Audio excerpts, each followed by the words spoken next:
ఓం నమః శివాయ. ఓం నమో నారాయణాయ. ఓం స్వర్ణాకర్షణ కాల భైరవాయ నమో నమః. హరి ఓం. మా ఛానల్కి స్వాగతం. చూస్తున్న వీక్షకులకు ప్రేక్షకులకు ప్రియ కాల భైరవ భగవద్బంధుకి స్వాగతం పలుకుతూ మమ్మల్ని ఎంతగానో ఆదరిస్తూ ఉండబడినటువంటి ప్రియ సోదర సోదరీమణులకు, జ్యోతిష్య అభిమానులకు, సనాతన ధర్మ సంరక్షకులు అందరికీ కూడా ఆషాఢమాస అమావాస్య సందర్భంగా, అమావాస్య అనగానే అష్ట కష్టములను తొలగించుకొని అష్ట ఐశ్వర్యాలను, అమృతతుల్యమైన జీవితాన్ని ఎలా స్వాగతం పలకాలో మనం చేసుకునేటువంటి మాసమే మనకు ఆషాఢమాస అమావాస్య సందర్భంగా ఎలాంటి విధి విధానం పాటించడం వల్ల అఖండ ఐశ్వర్యం కలుగుతుందో సంపూర్ణంగా తెలుసుకుందాం. 1వ తారీఖు 8వ నెల 2026 నుండి 15/8/2026 వరకు పుట్టినటువంటి వారందరికీ కూడా జన్మదిన శుభాకాంక్షలు. గతంలో వివాహం చేసుకున్న వారికి వివాహ వార్షికోత్సవ శుభాకాంక్షలు. ద్వాదశ రాశుల్లోని గ్రహ గమనాలు వీక్షింపచేద్దాం. విశేషంగా మనకు ఏడాది తర్వాత కుజ భగవానుడు మిథున రాశిలో సంచారము, అక్కడే బుధుడు స్వక్షత్రకారకుడు. 12 సంవత్సరాల తర్వాత రవి భగవానుడు దేవగురు బృహస్పతి ఉచ్చస్థితిలో ఉండగా సంయోగ సంచార స్థితి, సింహరాశిలో కేతు సంచార స్థితి, కన్యరాశిలో శుక్ర సంచార స్థితి, కుంభరాశిలో రాహు సంచార స్థితి, మీనరాశిలో శని భగవానుని సంచార స్థితితో ద్వాదశ రాశుల్లోని గ్రహ గమనాలు ఈ విధంగా ఉన్నాయి. మిథున రాశి వారికి చాలా కాలం తర్వాత శని భగవానుడు దశమ స్థానంలో వక్రగమన సంచార స్థితి ఉన్నప్పుడు ఎలాంటి విధి విధానం పాటించడం వలన ఐశ్వర్యం కలుగుతుందో మీకు తెలుసా? మిథున రాశిలో ఏ నక్షత్రాలు వస్తాయిగా? మృగశిర నక్షత్రంలోని 3వ పాదం, 4వ పాదం, ఆరుద్ర నక్షత్రంలోని 4 పాదాలు, పునర్వసు నక్షత్రంలోని 1, 2, 3 పాదాలు కలిపితే మిథున రాశి. రాశాధిపతి బుధ భగవానుడు. వీరికి విశేషంగా రాశిలోనే కుజ భగవానుడు సంచారం చేయడం వలన రుణ సమస్యలు, రోగ సమస్యలు, శరీరంలో ప్రవహించే రక్తం పైన మీ యొక్క ఆలోచన విధానం వలన నిద్ర తగ్గడం, అనారోగ్యము, శత్రులు పెరగడం చాలా అధికంగా ఉంది. తస్మాత్ జాగ్రత్త. ఏడాది తర్వాత రవి భగవానుడు దేవగురు బృహస్పతితో సంచారం చేయడం వల్ల దయచేసి సమయాన్ని, ధనాన్ని సద్వినియోగపరచుకోవాలి. డబ్బులు ఉన్నాయి కదా అని చెప్పి ఖర్చు పెట్టారా, భవిష్యత్తు గడ్డు కాలం అని చెప్పి గుర్తు పెట్టుకోగలగాలి. అదే కాకుండా విశేషంగా శని భగవానుడు వక్రగమన సంచార స్థితిలో రాజ్యస్థానంలో సంచారం చేస్తున్నప్పుడు అనేక మంది శత్రువులు పొంచి ఉన్నారు. ఇలాంటి కాల సమయంలో మౌనం, ధ్యానం, ఏకాగ్రత, సత్ప్రవర్తన అవసరము.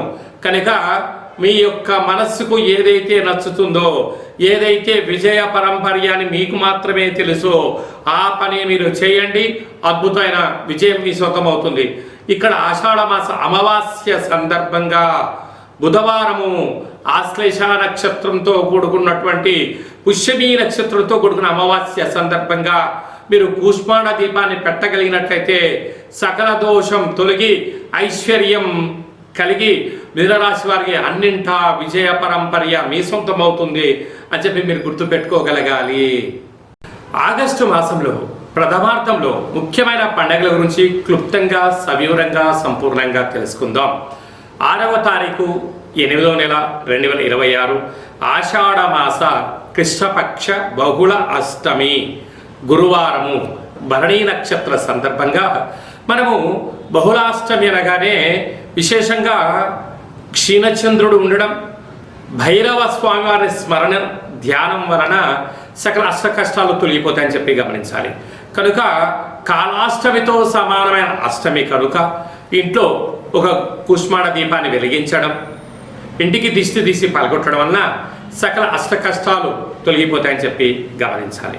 12వ తారీఖున ఆషాఢమాస బహుళపక్ష అమావాస్య పుష్యమి ఆశ్లేష నక్షత్రంతో కూడుకున్నటువంటి బుధవారం రోజు అమావాస్య సందర్భంగా మనకు కులదేవతలు, గ్రామ దేవతలు, ఇష్టదేవతల యొక్క స్మరణ, గతించిన పెద్దవారికి ఆ రోజు వారిని స్మరించడం, వారికి తర్పణం వదిలిపెట్టడం లాంటి కార్యక్రమం చేయడం వలన సకల అష్ట కష్టాలు కూడా తొలగిపోతాయి.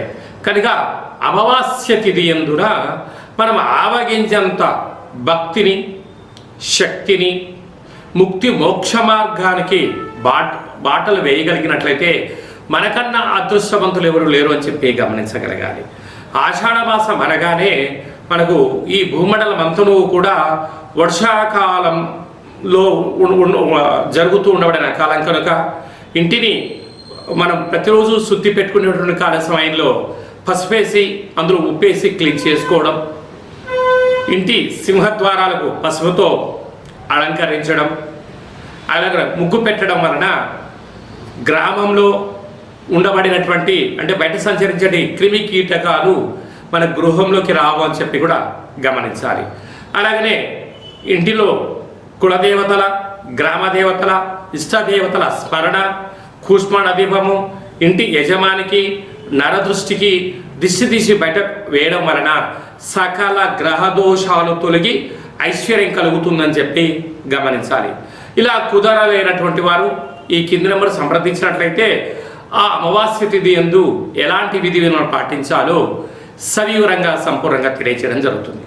అలాగనే మీ వ్యక్తిగత జాతకం తెలుసుకోవాలనుకుంటున్నారా?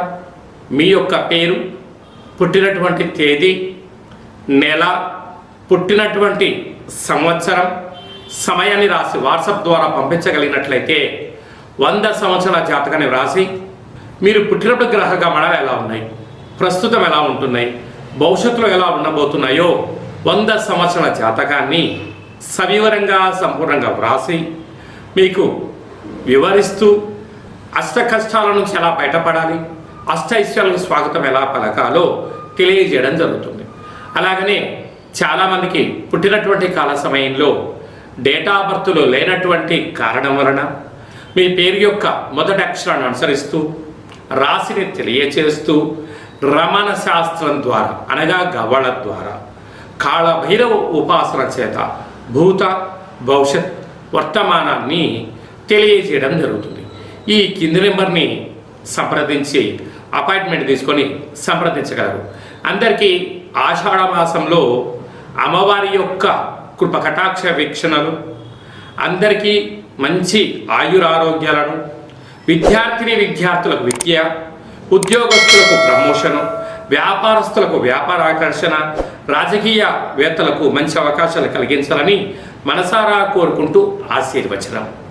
ఓం శతమానం భవతి శతాయ పురుష సతేంద్రియ ఆయుష్యేవేంద్రియే ప్రతిష్టతి ధనం ధాన్యం బహుపుత్రలాభం శత సంవత్సరం దీర్ఘమాయు సర్వే జనా సుఖినో భవంతు లోకా సమస్తా సుఖినో భవంతు సర్వం కాళభైరవ దేవతార్పణమస్తు.